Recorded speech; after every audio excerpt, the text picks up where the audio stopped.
जबरदस्त खबर आ रही है साथियों, और सऊदी अरब की तरफ से खबर है। बहुत सारे हेडलाइंस बन चुकी हैं इसके ऊपर अंतर्राष्ट्रीय मीडिया पर। कई जगह कहा जा रहा है कि र्यूमर हो सकता है क्योंकि इतना बड़ा फैसला सऊदी नहीं ले सकता, लेकिन हां, सऊदी की तरफ से डिसीजन आ रहा है कि उसने अमेरिका के प्रति अपनी जो नफरत है अब वो जग जाहिर कर दी है। नफरत जग जाहिर कर दी है।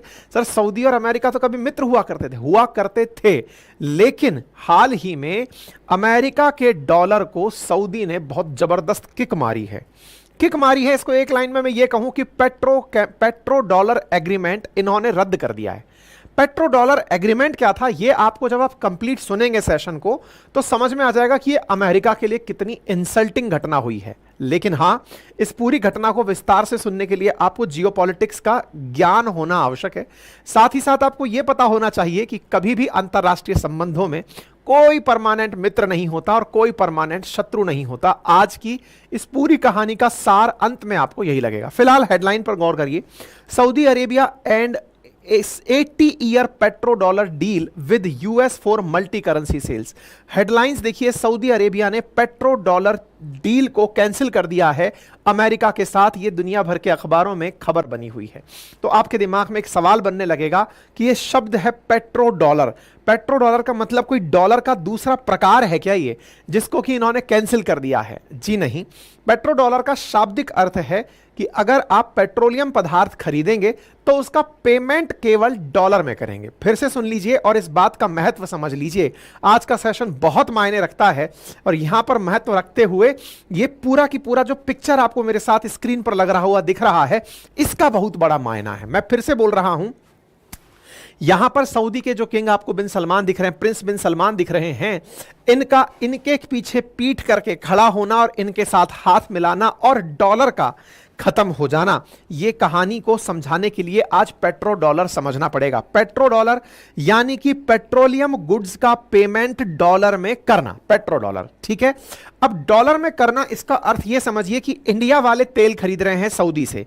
ना तो इंडिया की करेंसी डॉलर है, ना सऊदी की करेंसी डॉलर है, लेकिन सऊदी को इंडिया पेमेंट डॉलर में ही कर रहा है। आपके मन में बहुत बार यह प्रश्न उठा है, आपने मल्टीपल टाइम हमसे इकोनॉमिक्स के सेशंस में, जब भी हम अपने एप्लीकेशन पर सेशंस लेते हैं, उनमें बहुत बड़ा सवाल बच्चों का एक ही होता है, सर $1 इज इक्वल्स टू 83 रुपया क्यों है?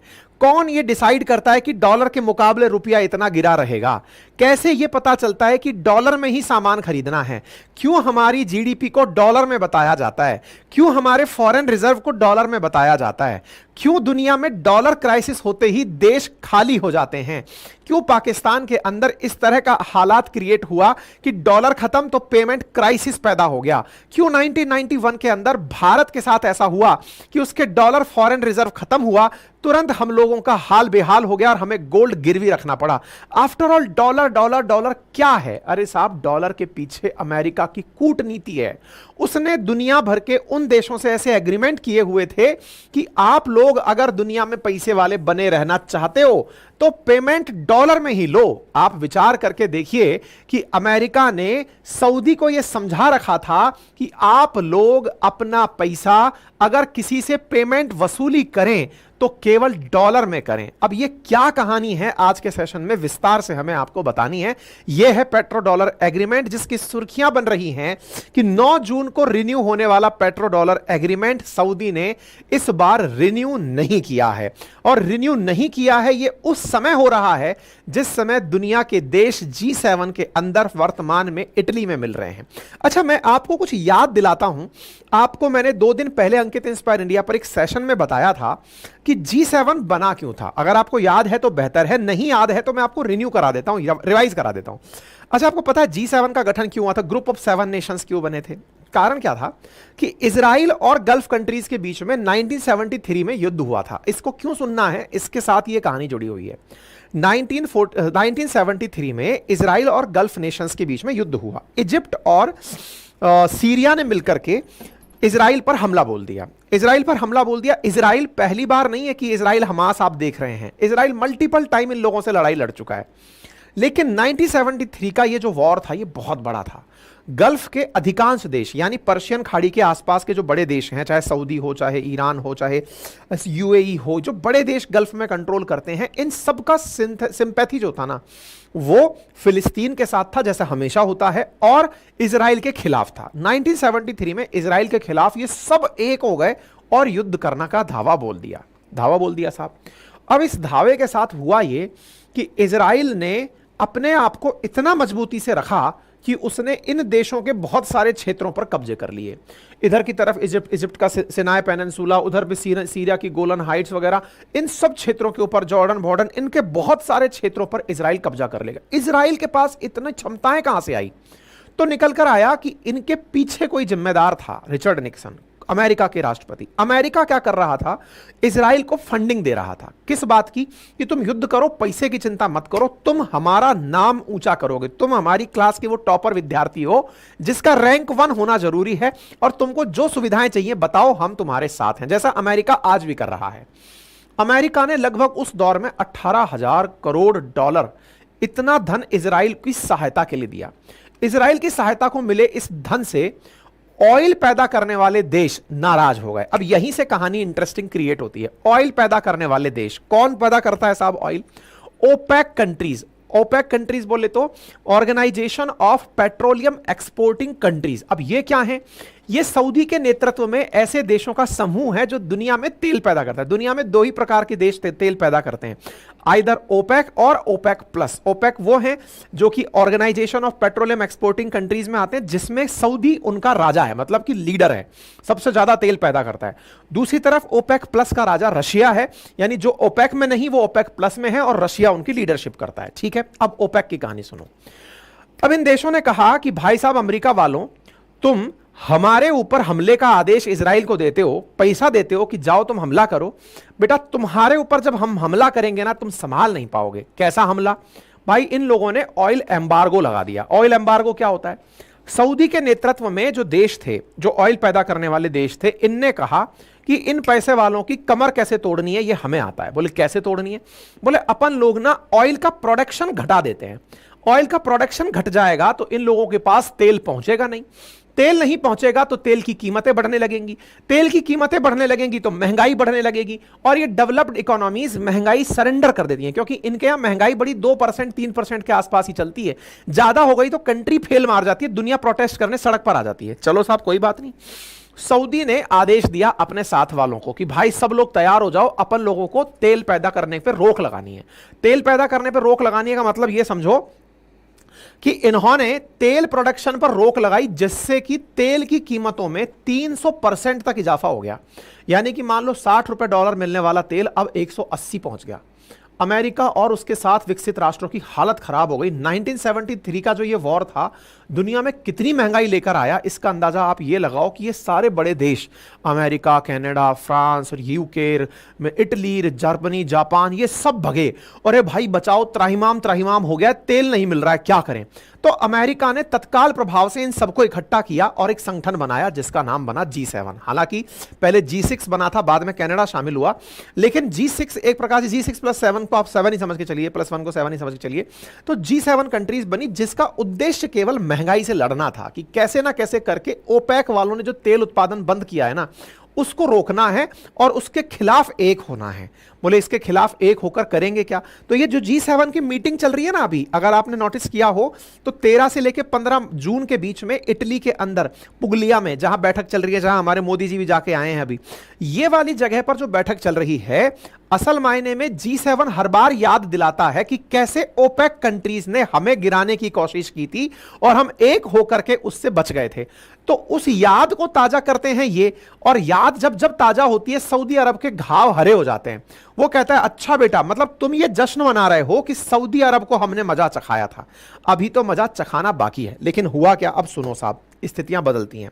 पैसे के आगे हर आदमी बिकता है। अमेरिका की तरफ से अमेरिकी राष्ट्रपति ने एक चाल चली। क्या चाल चली?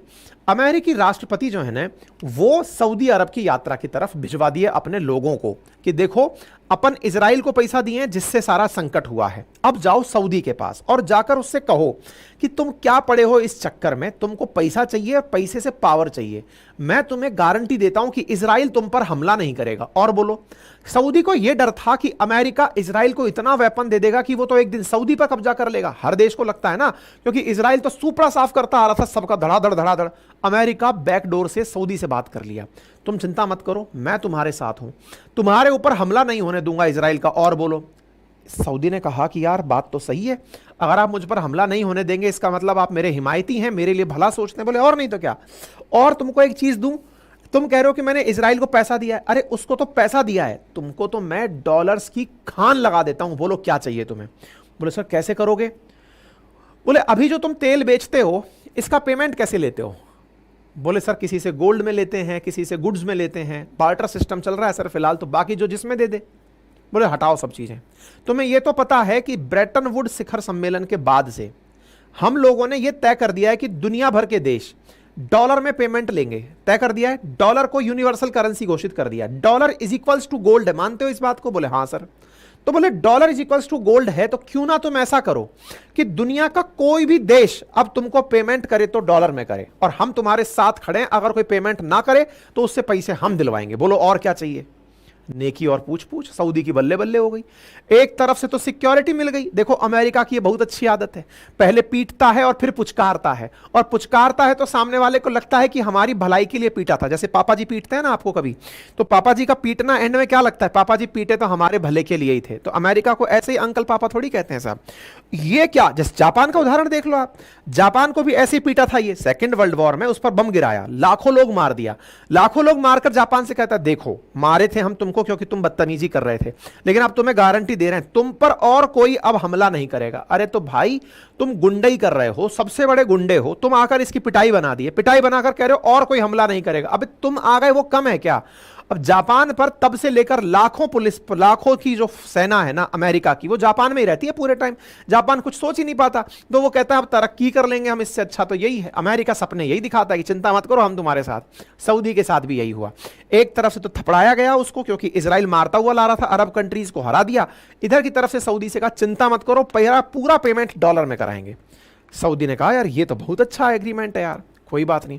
आपको जानकर आश्चर्य होगा तब से लेकर आज तक यही वाला एग्रीमेंट चला आ रहा है जिसे आप पेट्रो डॉलर एग्रीमेंट कहते हैं। मतलब समझे, ओपेक कंट्रीज तेल का जो व्यापार करते हैं वो डॉलर में ही करते हैं, और डॉलर में क्यों करते हैं इसके पीछे सऊदी और अमेरिका का हुआ उस समय का एग्रीमेंट है। हमें उस एग्रीमेंट की कुछ प्रतियां भी मिली थी, हम आपको दिखाना चाहेंगे, लेकर आए हैं हम, क्योंकि कंटेंट तो मैंने अपने तरीके से सुना दिया आपको, लेकिन हाँ ये वो एग्रीमेंट की प्रतियां हैं जिसमें यूएस एंड सऊदी अरेबिया ने प्रॉपर तरीके से ज्वाइंट इकोनॉमिक कॉपरेशन में पेट्रो डॉलर की बात की थी कि हम लोग प्रॉपर तरीके से एक दूसरे के साथ पेट्रो के साथ, पेट्रोलियम गुड्स को डॉलर्स के साथ खरीदेंगे बदेंगे। बात समझ में आ गई, खेला समझ में आ गया। अब क्या कहानी होती है सुनिए साहब, डॉलर मिले, अमेरिका ने देखा कि सऊदी के पास खूब डॉलर इकट्ठा हो गया। अच्छा आपके दिमाग में एक प्रश्न और बनेगा कि यार ऐसा क्या था कि डॉलर का इतना बड़ा सिक्का चलता था। देखो इसके पीछे की कहानी मैंने मल्टीपल टाइम सुनाई है, एक बार फिर से ब्रीफ में बता देता हूं कि डॉलर इतना ज्यादा चला कैसे। इसके पीछे की गणित केवल इतनी सी समझो कि फर्स्ट वर्ल्ड वॉर में अमेरिका बहुत लेट एंट्री करता है और दुनिया में वेपन्स का और पैसे का सप्लायर बनता है। अमेरिका फर्स्ट वर्ल्ड वॉर में भी कमाने वाला देश बनता है, सेकंड वर्ल्ड वॉर में भी सबसे अमीर देश बनकर निकल के आता है क्योंकि दुनिया को वेपन और पैसे देता है। अमेरिका जब पूरी दुनिया लड़ झगड़ के बर्बाद हो लेती है तब अपनी दो बैंक के माध्यम से, एक का नाम वर्ल्ड बैंक और एक का नाम आईएमएफ, ये दोनों ब्रेटन वुड ट्विंस कहलाती हैं, इन दो बैंक के माध्यम से दुनिया को कर्जा देता है, जिसको जितना पैसा चाहिए ले जाओ मैं दूंगा। अमेरिका का ये जो पैसा देने का तरीका था ना इन देशों को, इसने सबको अमेरिका के प्रति गुलाम बना दिया कि प्रभु आप ही हो। उस समय तक दुनिया के देश एक दूसरे के साथ गोल्ड में व्यापार करते थे, गोल्ड में व्यापार करते थे, गोल्ड ही करेंसी हुआ करता था। दुनिया का सबसे ज्यादा गोल्ड अमेरिका ने अपने पास इकट्ठा कर लिया। अमेरिका के पास हुए गोल्ड के इकट्ठे होने के बाद कि अब यार रोजाना गोल्ड थोड़ी चलेगा, कोई चोरी भी हो सकता है, नकली भी गोल्ड आ सकता है, तो बोले एक काम करते हैं, गोल्ड को तो रखते हैं हम अपने रिजर्व में और उसकी एवज में हम नोट की छपाई करते हैं। उस नोट को डॉलर कहा गया। फिर दुनिया में डॉलर चलने लगा, तो बोले अगर डॉलर को मानना है तो समझो कि गोल्ड मान रहे हो, dollar is equals to gold हुआ करता था। आप मतलब इस बात को समझकर देखिए कि अमेरिका का जो डॉलर होता था ना, वो गोल्ड के इक्विवेलेंट होता था। 1971 में जाकर के रिचर्ड निक्सन ने डॉलर और गोल्ड का आपस में विनिमय बंद करा दिया था। 71 से पहले तो यह था कि आप जाकर के उनकी बैंक से यह कहें कि डॉलर पकड़ो, मेरा तो गोल्ड वापस दे दो, तो वो गोल्ड दे सकता था। Dollar is equals to gold हुआ करता था। 71 में जाकर अमेरिका ने डॉलर और गोल्ड के बीच का कनेक्शन खत्म कर दिया। बोले नहीं, अब हमारी अपनी वैल्यू इतनी है कि हम अपने आराम से गोल्ड को चला सकते हैं, डॉलर को चला सकते हैं। खैर, अमेरिका और इन्होंने एग्रीमेंट किया और इन्हें भर भर के डॉलर मिलने लगे। कोई बात नहीं साहब, बढ़िया एग्रीमेंट हो गया, बढ़िया डॉलर मिलने लगे। अब दिक्कत क्या आती है, अमेरिका ने देखा कि यार हमारा तो जो सारा पैसा है, तेल खरीदते हैं दुनिया वाले, इससे इसको डॉलर मिल रहे हैं और सऊदी की सुरक्षा की गारंटी अमेरिका ने ले ली। सऊदी तो खूब तेजी से तरक्की करने लग गया, इतनी सी आबादी और जबरदस्त तरक्की, दुनिया की टॉप 10 इकोनॉमीज में आ गया। अमेरिका ने कहा कि यार डॉलर तो इसके पास बहुत इकट्ठे हो जाएंगे, ऐसा तो यह बहुत पावरफुल हो जाएगा। अमेरिका ने इसको पाठ पढ़ाया, बिल्कुल वैसे ही जैसे सरकार अपन को पढ़ाती है। अपन को सरकार कैसे पढ़ाती है कि देखो अकाउंट खुलवाओ, हम आपको सीधा आपके अकाउंट में पैसा भेजेंगे। जनधन अकाउंट खुलवा दिए सरकार ने, जनता के अकाउंट में पैसा आ रहा है, आप और हम बहुत खुश हैं कि देखिए सरकार कितनी अच्छी अकाउंट में पैसा दे दी हमको। अकाउंट में जो पैसा है वो आपके हाथ में जब तक बाहर नहीं आया तब तक वो सरकार का ही है, यूं समझिए। आप कहेंगे क्या बात कर रहे हो, जी हां, आपके अकाउंट में रखा हुआ पैसा फिजिकल गुड्स के रूप में नहीं रखा है, नंबर्स के रूप में रखा हुआ है, जिसको आप समझकर चल रहे हैं वो असल में कहीं ना कहीं जमा है। सरकार उसी की तो घुमा फिरी कर करके पैसे बना रही है।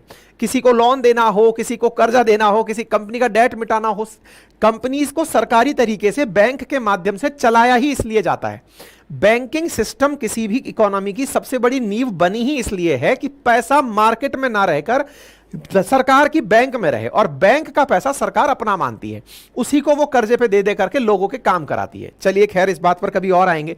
ये जितनी भी बातें आप सुन रहे हैं ना, ये प्रॉपर इकोनॉमिक्स है, कोर इकोनॉमिक्स, और कोर इकोनॉमिक्स के लिए आप लोगों को इकोनॉमिक्स की समझ होना जरूरी है। इसीलिए हमने अपने एप्लीकेशन पर प्रॉपर कोर्सेज डाले हुए हैं, आप जाकर देखें तो जीए फाउंडेशन का कोर्स है, ऐसे ही एनसीईआरटी का कोर्स लॉन्च कर दिया है, केवल 7 दिन एडमिशन ओपन है, उसमें मैं इकोनॉमिक्स वाया एनसीईआरटी आप लोगों को पढ़ाऊंगा, है ना। तो आप अपनी मर्जी से प्रेफरेंस के हिसाब से देख सकते हैं, एप्लीकेशन पर लिंक है। अच्छा, अब लिंक पर एप्लीकेशन है। अच्छा, अब इस इंटरेस्टिंग कहानी ये आती है कि अमेरिका को लगा यार ये तो पैसा ले जाएगा हमसे, अब क्या करें। तो दिमाग लगाया अमेरिका ने सऊदी से कहा तुम यार इस पैसे का करोगे क्या बाय द वे डॉलर का। बोले सर दुनिया से सामान खरीदेंगे। बोले नहीं नहीं नहीं, तुमको एक चीज सिखाते हैं। बोले हाँ बताओ। तुम इस डॉलर को ना अमेरिका में लगाओ। बोले अमेरिका में लगाएं कैसे। बोले हम ट्रेजरी बिल्स निकालते हैं, तुम अमेरिकी सरकार को अपना कर्जदार बना दो। सऊदी वाले राजा को लगा क्या बात है, मैं मतलब यूं ही राजा नहीं हूं, मैं वाकई में दुनिया का राजा हूं, अमेरिकी सरकार को अपना कर्जदार बना लूं मैं। ये होते हैं ट्रेजरी बिल्स। अब ट्रेजरी बिल्स क्या होते हैं वो समझिए। मान लो किसी सरकार को कर्जा चाहिए, पैसा चाहिए, सरकार क्या करती है अपने नाम से एक कागज बाहर निकालती है कि हमें इतना पैसे की जरूरत है, इस पैसे को आप हमें दें, हम आपको गारंटी देते हैं कि इतने समय में इतना % इंटरेस्ट के साथ हम पैसा रिटर्न कर देंगे। ठीक है, ट्रेजरी बिल्स की वैल्यू ज्यादा क्यों होती है, इसके पीछे का कारण समझिए। सरकार की वैल्यू, सरकार की इमेज उन कागजों के पीछे होती है। अगर सरकार कल को पैसा देने से मना कर दे, इसका मतलब है कि वो सरकार फेल मार गई, बेइज्जत हो गई। कोई भी सरकार, कोई भी इकोनॉमी फेल नहीं होना चाहती, इसलिए ट्रेजरी बिल्स की वैल्यू सबसे ऊपर होती है। दुनिया भर के जो देश हैं वो दूसरे देशों के ट्रेजरी बिल्स में इसीलिए पैसे लगा के रखते हैं कि कंट्री फेल नहीं मारेगी, पैसा सेफ है, हमारा पैसा बढ़ता रहेगा। सऊदी को यह उलझा करके पैसा खुद वापस लेगा। सोचो, पहले तेल बिकवा के डॉलर मंगवाए, डॉलर मंगवा करके डॉलरों को अमेरिका में वापस मंगवाया, और उसको पकड़ा क्या दिया, ट्रेजरी बिल, कि ये रखो, जब चाहोगे पैसा हमसे ले लेना, अमेरिका में सुरक्षित है। तो डॉलर पहुंच गया वापस, अमेरिका के पास पहुंच गया, सब चलता रहा। सऊदी को कभी इस चीज की कमी महसूस नहीं हुई कि अमेरिका उसके साथ कुछ गलत कर रहा है।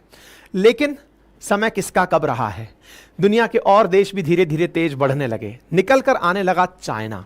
चाइना दुनिया की सेकंड बड़ी मार्केट बन गया, सेकंड बड़ी पावरफुल इकोनॉमी बन गया। साथ ही साथ रशिया कम आबादी के साथ पर कैपिटा इनकम में आगे बढ़ते हुए वो जबरदस्त तरीके से अमेरिका को टक्कर देने आ गया। Russia, China, India, south Africa और ब्राजील, इनने मिलकर के एक संगठन बनाया जिसका नाम रखा ब्रिक्स। ब्रिक्स वालों ने आपस में बात करी कि यार अगर ऐसे ही अमेरिका की सरपरस्ती चलती रही तो यार ये तो हमको एक दिन काउंट ही नहीं करेगा, सब तरफ डॉलर ही डॉलर हो जाएगा। आपको जानकर आश्चर्य होगा कि दुनिया की 90% जो ट्रांजैक्शंस हैं आज भी इंटरनेशनल ट्रेड वो डॉलर में होती है। खुद चाइना भी अगर किसी के साथ व्यापार कर रहा है, मतलब चाइना इतनी बड़ी इकोनॉमी है, उसके बावजूद भी अगर उसे गल्फ से तेल खरीदना है तो पेमेंट डॉलर में ही देना पड़ेगा। आप समझिए इस बात का। तो जब पेमेंट डॉलर में ही देना पड़ेगा तो बोले यार ये तो बेकार बात है। इन सब पैसे वाले देशों ने मिलकर के एक डिसीजन लिया कि यार दुनिया में से डॉलर का हटाओ, मतलब इसका सिक्का चलता है, इसका सिक्का हटाओ। बोले क्या करें? बोले डी डॉलराइजेशन करो। डी डॉलराइजेशन मतलब डॉलर को मार्केट से भगा दो, मानना ही बंद कर दो, पेमेंट डॉलर में करने बंद कर दो। बोले पेमेंट डॉलर में करना बंद कर दें, क्यों? बोले इसकी जगह अपन अपनी करेंसी में पेमेंट करेंगे। तुमको उस पेमेंट से चाहिए क्या? सामान चाहिए ना। सामान के नाम पर तुम्हें वेपन चाहिए, तुम्हें घर के अंदर जरूरी सामान चाहिए। चिंता क्यों कर रहे हो? चाइना ने अपने युआन रेनमिंबी पकड़ा दिए पेमेंट में, अगर तो तुम उनसे जितना चाहो सामान खरीदो। अमेरिका खुद चाइना से सामान खरीदता है, तो सऊदी वालों टेंशन क्या है? तुमको क्यों अल्टीमेटली डॉलर चाहिए जब सामान मैं मेरे करेंसी में तुम्हें देने को तैयार हूं? क्यों चक्कर पड़े हो अमेरिकी डॉलर के? सऊदी को लगा बात तो सही है। जब अमेरिका खुद अपने फोन और अपने इलेक्ट्रॉनिक गैजेट्स, अपनी गाड़ियां, अपने बहुत सारे सामान चाइना में बनवा रहा है, तो चाइना से तो डायरेक्ट मैं पैसा युआन में काम करूं ना, मैं डॉलर के चक्कर में क्यों पड़ा हूं? बोले नंबर एक। नंबर दूसरा, तुम्हें वेपन चाहिए। दुनिया में अमेरिका से भी ज्यादा उन्नत किस्म के वेपन रशिया बनाता है। अमेरिका से ज्यादा उन्नत किस्म के वेपन साइंटिफिकली अगर देखा जाए तो टेक्नोलॉजी में रशिया फार बेटर है अमेरिका से। और ऐसी स्थिति में सोचो ना, कोरोना की पहली वैक्सीन भी वही बना के दिया। लोगों ने मजाक बनाया उसके स्पुतनिक का, लेकिन एक भी फेलियर केस मार्केट में नहीं है स्पुतनिक का। आप सोचकर देखिए, सबसे पहले बनाकर वैक्सीन दे दिया। बोले टेक्नोलॉजी में ये बहुत आगे हैं, तो इनको डॉलर चाहिए ही नहीं। तुम इनके साथ इनकी करेंसी में, रूबल में व्यापार करो। रूबल में नहीं करना है तो चिंता मत करो ना। इंडिया से, चाइना से, रशिया से, ब्राजील से, साउथ अफ्रीका से, इनसे मिलकर के हम एक अलग करेंसी बना लेते हैं, ब्रिक्स करेंसी बना लेते हैं, उसमें व्यापार कर लेंगे। बोलो क्या चाहिए? सऊदी को बात समझ में आने लगी कि बात में तो कुछ दम तो है गुरु, यदि ये सब लोग इतना जिद कर रहे हैं तो। बोले करना क्या होगा? बोले सबसे पहले खुद को इस बंधन से मुक्त करो कि मैं तेल का पेमेंट केवल डॉलर में लूंगा। ये जो केवल शब्द है ना, ये मिटा दो। भाई तुम्हें अमेरिका की जरूरत क्या है? पेमेंट आता है डॉलर में, बढ़िया है। तुमको ये नहीं कह रहे कि आप डॉलर लेना बंद कर दो, कह ये रहे हैं केवल डॉलर लेना बंद कर दो। डॉलर के अलावा तुमको युआन मिले, रेनमिंबी मिले, तुमको यूरो मिले, तुमको पाउंड मिले, तुमको रूबल मिले, तुम्हें रुपी मिले, जो मिले उसमें पेमेंट लो और उस देश के साथ अपना पर्सनल व्यापार करो। क्यों अमेरिका की दुम बने हुए घूम रहे हो? अपनी इज्जत पहचानो। सऊदी के प्रिंस को यह बात समझ में आई कि यार मेरी तो बहुत इज्जत है और बहुत इज्जत है, मैं अमेरिका का पिछलग्गू क्यों बना हूं? रद्द हो गया पेट्रोकेमिकल एग्रीमेंट। यही सुर्खी बनी हुई है। अगर बात समझ में आ गई ना तो एक बार थम्स अप कर दो। पूरी कहानी थी जो मैंने आपको सुनानी थी वो मैंने आपको बता भी दी है, किस प्रकार से अमेरिका के साथ सऊदी ने खेला कर दिया है। आपको जानकर आश्चर्य होगा, प्रति साल $3.5 ट्रिलियन का तेल का व्यापार होता है गल्फ कंट्रीज से। यानी इंडिया की जितनी टोटल जीडीपी है, इतने का तो ये लोग तेल बेच लेते हैं। तेल के बराबर का डॉलर घूमता है मार्केट में। अब सोचिए कि अगर डॉलर को अगर ओपेक कंट्रीज किनारा कर दें, पेट्रो डॉलर से एग्रीमेंट से बाहर आ जाएं, दुनिया की और करेंसी चलने लगें, तो अमेरिका का सिक्का चलता हुआ बंद होगा। तो यह अमेरिका के लिए कितनी बड़ी न्यूज होगी। लोग कह रहे हैं कि यह घटना रशिया के उकसावे पर हुई है। ऐसा क्यों? हाल ही में रूस के ऊपर काफी सारे सैंक्शंस यूरोपियन देशों ने लादे हैं, जिनमें अमेरिका बोला कि मैं डॉलर्स तुम्हारे देश में नहीं आने दूंगा। रशिया ने कहा जो हुक्म जहां पनाह, अब मैं अपने शेयर मार्केट में तुम्हारे डॉलर नहीं चलने दूंगा। असली लड़ाई सिक्के की चल रही है बॉस। किसका सिक्का चलता है? अमेरिका का सिक्का रशिया में चलना बंद है, तो रशिया वालों ने सऊदी को भड़काया कि इनको असली सबक तुम्हें सिखाना है। हालांकि गल्फ वाले डरे हैं कि इस न्यूज को ज्यादा बाहर मत निकालो, हमने कुछ ही दिन ऐसा हुआ है कि इस एग्रीमेंट से किनारा किया है। कई न्यूज वाले तो स्पष्टीकरण दे रहे हैं कि नहीं नहीं ऐसा कुछ नहीं है, ये केवल प्रोपेगेंडा चलाया जा रहा है, ऐसा नहीं है। लेकिन वास्तविकता यह है कि यह एग्रीमेंट अभी तक रिन्यू नहीं हुआ है। और अगर साथियों ऐसा होता है तो यह अमेरिका के लिए बहुत बड़ा सेटबैक होगा और दुनिया के लिए उगते हुए दुनिया के एक नए सूरज का बिल्कुल प्रतिबिंब प्रदर्शित करेगा। बाकी आप इस विषय पर क्या सोचते हैं, अपनी राय जरूर रखें। और हां, जैसा मैंने आपसे कहा, इकोनॉमिक्स में आपकी प्रॉपर समझ होनी चाहिए, आपको प्रॉपर जीएस फाउंडेशन पता होना चाहिए via NCERT of class 6 through 12th। अगर आप ये जानना चाहते हैं मेरे साथ, तो इस हफ्ते एडमिशन ओपन है हमारे एप्लीकेशन पर, लिंक कमेंट बॉक्स में दिया गया है। कोर्स पूरी तरह बाइलैंग्वेज होगा, बाइलैंग्वेज के साथ कंटेंट आपको उसी प्रकार से उपलब्ध कराया जाएगा। इस पूरे सेशन में आपको एनसीईआरटी लाइन टू लाइन ये बताई जाएगी कि आपको खुद से कहां से पढ़ना है। मैं अगेन बता दूं कि पेन पेंसिल से मैं आपको नहीं पढ़ाने वाला हूं कि एनसीईआरटी की ये लाइन पढ़ो, नहीं। चैप्टर पढ़ाया, आपको प्रॉपर तरीके से होमवर्क दिया कि अब आप इस चीज को क्लास 6 के इस चैप्टर से पढ़ेंगे, 7 की यहां से यहां तक लाइन पढ़ेंगे, 8 में यहां से पढ़ेंगे, ये पढ़ के आएंगे। वीक में एक दिन बैठ करके हम लोग डिस्कशन करेंगे और एक दिन उसका प्रॉपर टेस्ट लिया जाएगा। इस तरीके से एक कंपोजिट स्टडी चलने वाली है। केवल मैं मेहनत नहीं करूंगा। अगर आप ये सोच के आ रहे हैं कि सारी मेहनत करेंगे, कृपया करके सेशन मत लीजिएगा। ये मेहनत आपसे भी करवाने वाला सेशन है। दोनों लोग बैठकर मेहनत करेंगे। अगर चाहते हो तो लाइव सेशन से जाकर ज्वाइन कर लो। इसी वीक में आपके लिए ये ऑप्शंस अवेलेबल हैं, आप इस एडमिशन को बुक कर सकते हो।